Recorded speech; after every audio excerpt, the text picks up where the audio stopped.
আপনারা লক্ষ্য করবেন বিএনপি সরকারের সময় কোনো সময় শেয়ার বাজার লুটপাটের কোনো সুযোগ ছিল না। সম্মানিত সংসদ সদস্য রবিন ফারহানা যে বক্তব্যটা রেখেছেন খুবই গুরুত্বপূর্ণ বক্তব্য এবং আমি প্রতিটি কথার সাথে একমত। এই ঘটনাগুলো বাংলাদেশে ঘটেছে বলেই আজকে পরিবর্তনের যে সরকার এসেছে, এই কাজগুলোকে যদি পরিবর্তনশীল করতে হয় আমাদের কতগুলো মেজার নিতে হচ্ছে।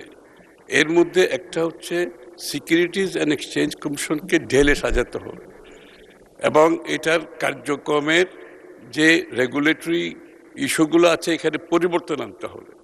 এর মধ্যে স্বচ্ছতা আনতে হবে, জবাবদিহিতা আনতে হবে, শেয়ার হোল্ডারদের সুরক্ষা দিতে হবে, লিস্টেড কোম্পানিকে আশ্বস্ত করতে হবে, বিশ্বের যে ফান্ড ম্যানেজার আছে সারা বিশ্বের তাদেরকে কনফিডেন্স দিতে হবে। এই কারণেই আজকে এই উদ্যোগ নিয়েছি আমরা। এবং বয়সের বিষয়টা যে আপনি দেখেন গড় আয়ু কত ছিল, এই বিলগুলো যখন হয়েছে তখন সিকিউরিটিজ অ্যান্ড এক্সচেঞ্জ কমিশন 1993-তে যে বিল এই আইনটা হয়েছিল তখন গড় আয়ু ছিল 57 বছর। 57 বছর গড় আয়ু ছিল, এখন আমাদের গড় আয়ু হচ্ছে 72 বছর।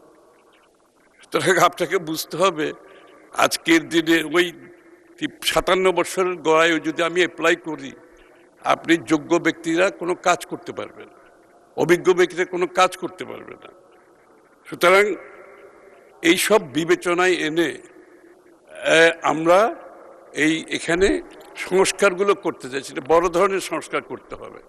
এবং আমি ব্যক্তিগতভাবে এই ক্যাপিটাল মার্কেটের সাথে জড়িত বহু বছর। আমি স্টক এক্সচেঞ্জের সভাপতি ছিলাম।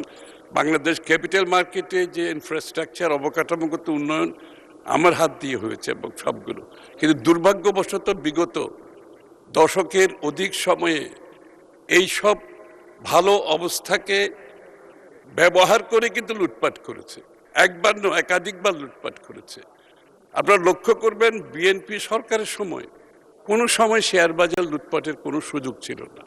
ইনশাআল্লাহ এবারও থাকবে না, নিশ্চিতভাবে বলতে পারি। সুতরাং এই পরিবর্তনগুলো আনার জন্য আমি তো শেষ করি না।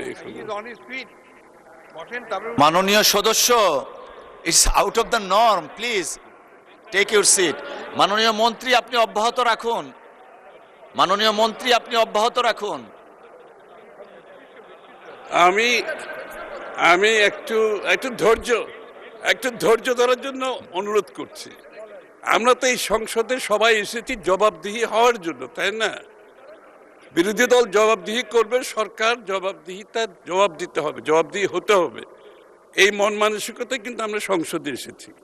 তো সুতরাং এখানে অধৈর্য হলে তো চলবে না, একটু ধৈর্য ধরতে হবে, একটু টলারেন্স থাকতে হবে।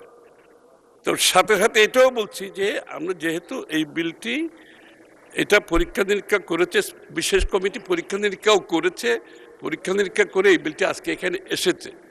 সুতরাং এটা যাচাই বাছাইয়ের জন্য আর দেওয়ার প্রয়োজনীয়তা আছে বলে মাননীয় স্পিকার আমি মনে করি না।